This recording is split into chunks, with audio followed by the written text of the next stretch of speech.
Welcome back to Church and State with Dave Pellowe. We're on Stuart Ballantyne's ship. How big? When do you say ship? Really when it's slightly bigger and it has engines running all the time or generators running all the time. Okay. Roughly. Stuart Ballantyne owns an international company. It's not super massive, but it does employ 35 people, which is a lot bigger than most. And Stuart has recently said, "No more Qantas for me." Stuart, tell me why you've decided to take this path of consumer activism. I'm just a straight die-in-the-wool Scotsman. I just like things being plain in front of me. And when I go to Qantas, and I sat with Qantas for the last 40 years when running this business, I was happy about the safety and the level of service and the punctuality. I'm only interested in those three things, but lately I'm getting, you should be supporting same-sex marriage, and it's on your boarding pass now, it's on the rings of the staff, and the gay adverts in the magazine, the Qantas In-Flight magazine. I am not interested in Qantas's opinion on anything apart from safety, schedule, and service, right? The 3 S's. Especially safety. And Qantas, actually, the brand name was about safety. Really fully about safety. But when they're now almost championing the same-sex marriage and gay brigade, and to me, that just didn't make sense, because the major partners with Emirates Airlines, and Emirates, of course, is based in the Middle East. It's a Muslim-owned company, and the homosexuality is offensive to Islam. That's right. Now, if you're about the business of offending people, they quite often react. In fact, they react stronger with offense than they do with anything else. If I get offended with you or offended with a neighbor, I can get irrational. And we've already seen mildly offended Islamic terrorists at cartoons blowing the place up and executing the people. Just at cartoons. Now, you don't have to join the dots too far to say, well, hang on a minute. Here's Qantas pushing the gay homosexual banner while flying into the Middle East. And even around here, we've seen acts of terrorism around the world from offended Islamic believers. I believe that they're jeopardizing their safety. Qantas, yeah. Qantas are jeopardizing their safety by saying, we're for the gays, and yes, I know there's a lot of gays within Qantas, and that doesn't concern me, but pushing the barrow does concern me, because I believe you will offend some little guy who then may take a lone wolf or even an organized terrorist and say, well, okay, this is anti-Islam, so we're going to take issue with this, as they did with the cartoonists in Paris. And I don't want to be sitting at 34,000 or 36,000 feet and explode. So I've said to Qantas, I'm out, because to my view, that they are jeopardizing the safety of that airline. And I think every Australian company that is saying, we're going to get on the same-sex marriage, or we're going to say, I find that offensive, that they're trying to dictate to their passengers or the customers, no, we support this.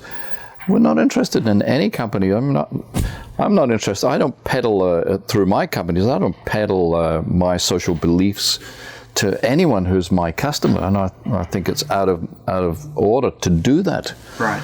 And I think there should be a movement about companies that do support marriage reality, for instance. This same-sex marriage has almost got a life of its own, a negative life of its own, and I'm not even remotely interested. I like that, marriage reality. Yeah, well, it's something that really you should almost have a register of companies that support marriage reality as opposed to marriage equality. I think you should keep yourself busy in doing something like that, Dave. Because I think there's a lot of my friends that run their own businesses, they're also not interested in the thoughts of Qantas. We've seen many corporations actively recruited and lobbied by the homosexual lobby to join the Marriage Equality Australia movement, or Australian, whatever their proper title is. Do you think there would be many who would be brave enough to join a marriage reality movement? I'm not so sure about that, but I think, well, you could try it, see, but I think a lot of people will vote for with their feet. I mean, we're voting with our feet with Qantas. I'm not interested in their views, especially where their views are likely to offend someone that's going to act irrationally and jeopardize my safety or the safety of my staff or my family. So, well, leave that to them. And anyone else who's peddling the same line, I won't be going with them either, whether they're selling insurance or petrol or anything. I won't be going with them. You know, I'm just not interested in that and their views of same-sex marriage. It's just a crazy thing that it's spun this life of its own by almost a minority, whereas the majority are sitting quiet and saying, well, yeah, actually, we shouldn't sit quiet. We say, okay, well, if Qantas want to do that, we don't fly with Qantas. If this petrol company wants to, sure, we won't buy their petrol. Yeah. So there should be a same sort of campaign by the sensible people in the country, and I'm sure there's a lot of sensible people. Most small businesses, for instance, I find are sensible people, and they're fairly straight down the line. That's really my opinion on it. Is it really about security fears for you, or telling Qantas to stay out of politics and stick to planes, or is it that you're actually more uncomfortable with homosexual people? I'm not uncomfortable with homosexual people, but I'm uncomfortable with someone telling me I should be supporting something, or you know, pressuring me all the time and on social issues. But I really do believe that they're creating a huge safety risk for the travelling public. Okay. You know, who would have believed that you go to the actions of a lot of these lone terrorists? I mean, some of these guys are mildly offended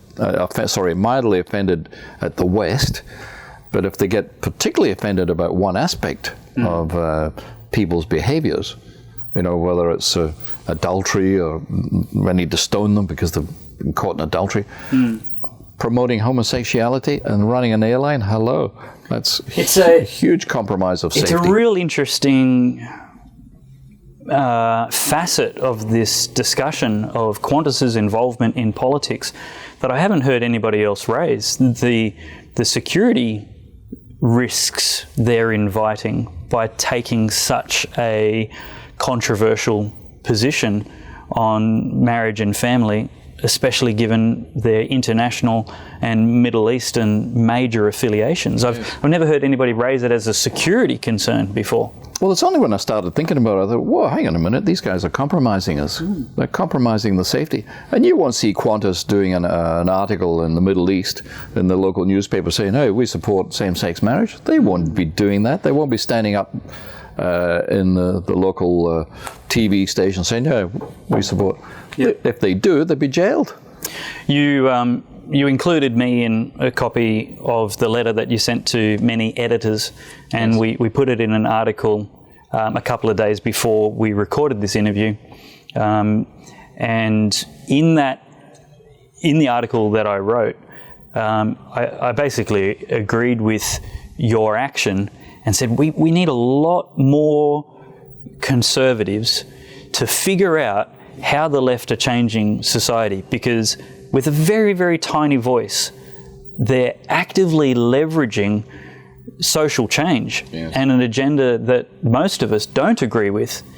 But because their voice is so loud and strong and organised and consistent and clear, they're making it seem like it's the majority position. That's right. And the media are buying it, and politicians are buying it, and the people who listen to media and politicians are buying it, and they're actually achieving social change because the rest of us are being silent and unorganised and inactive and happily continuing to buy from brands that actively oppose the social values that we value.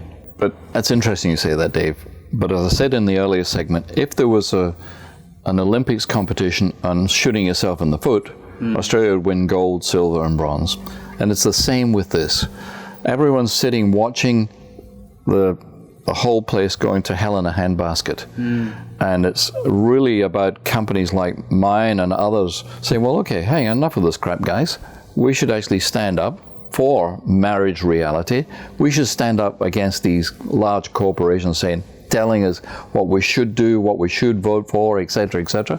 It's the time actually to say enough is enough. You know? Let's stop, destroying this country. Stop destroying this country. Excellent.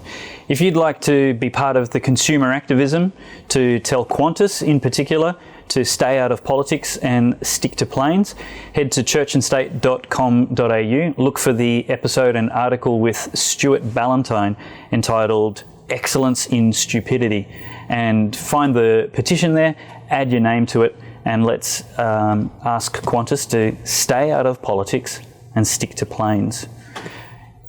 That's it for this interview. Thank you. I really appreciate the time and the hospitality on your marvellous boat. No, my pleasure. Thank you. If you're a partner of churchandstate.com.au, stick around because we've got a special bonus segment for our partners that only you can see. And if you'd like to become a partner so that you can get more, better information and better insights into the people that we interview and the issues that we're talking about, head to churchandstate.com.au where you can become a partner and help us stay a completely free and independent voice for everyone.